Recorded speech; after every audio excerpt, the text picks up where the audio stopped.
ಎಲ್ಲರಿಗೂ ನಮಸ್ಕಾರ. ಬೆಳಗಿನ ಶುಭೋದಯಗಳು. ನಾನು ಬೆಳಿಗ್ಗೆ ಎದ್ದು ಕೊಟ್ಟಿಗೆಗೆ ಬಂದೆ. ನಮಸ್ಕಾರ ತೊಪ್ಪೆ ಹಾಕೊಂಡಿದ್ದು.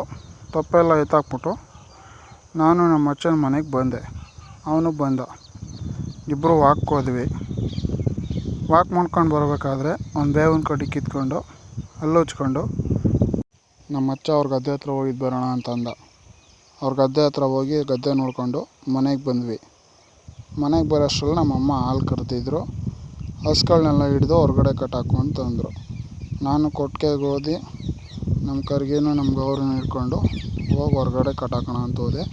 ನಮ್ಮ ಕರ್ಗೇನು ಈ ಕಡೆ ಕಟ್ಟಾಕ್ದೆ, ನಮ್ಮ ಲಕ್ಷ್ಮಿನ ಈ ಕಡೆ ಬೇವಿನ ಮರ ಕಟ್ಟಾಕ್ದೆ. ಮನೆಗೆ ಬಂದೆ. ಒಂದು ಗ್ಲಾಸು ಬಿಸಿನೀರು ತಗೊಂಡು ನಿಂಬೆಹಣ್ಣು ತಗೊಂಡು ಜೇನುತುಪ್ಪ ಮಿಕ್ಸ್ ಮಾಡಿ ನಿಂಬೆಹಣ್ಣು ಹಾಕ್ಕೊಂಡು ಚೆನ್ನಾಗಿ ನಿಂಬೆಹಣ್ಣು ಮಿಕ್ಸ್ ಮಾಡಿ ಒಂದು ಲೋಟ ಬಿಸಿನೀರು ಕುಡಿದೆ. ಬಿಸಿನೀರು ಅಂದರೆ ಫ್ಯಾಟ್ ಕರಗಿಸೋಕ್ಕೆ ಒಳ್ಳೆಯದು ಅಂತ ಹೇಳಿದ್ರು. ಅದಕ್ಕೆ ನಿಂಬೆಹಣ್ಣು ಜೇನುತುಪ್ಪ ಹಾಕೊಂಡು ಕುಡಿದೆ.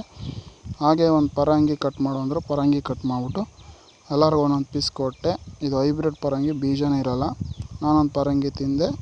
ಹಸುಗಳಿಗೆ ನೀರು ಕುಡಿಸಿ ಮನೆಯಿಂದನೇ ಮೇವಿತ್ತು, ಮೇಯ ಕಟ್ಟಾಕ್ದೆ. ಎರಡು ಹಸು ಚೆನ್ನಾಗಿ ಮೇಯ್ತಾಯಿದ್ದು. ನಾನು ರೆಡಿಯಾಗಿ ಮಂಡ್ಯಕ್ಕೆ ಕೆಲಸಕ್ಕೆ ಹೋದೆ.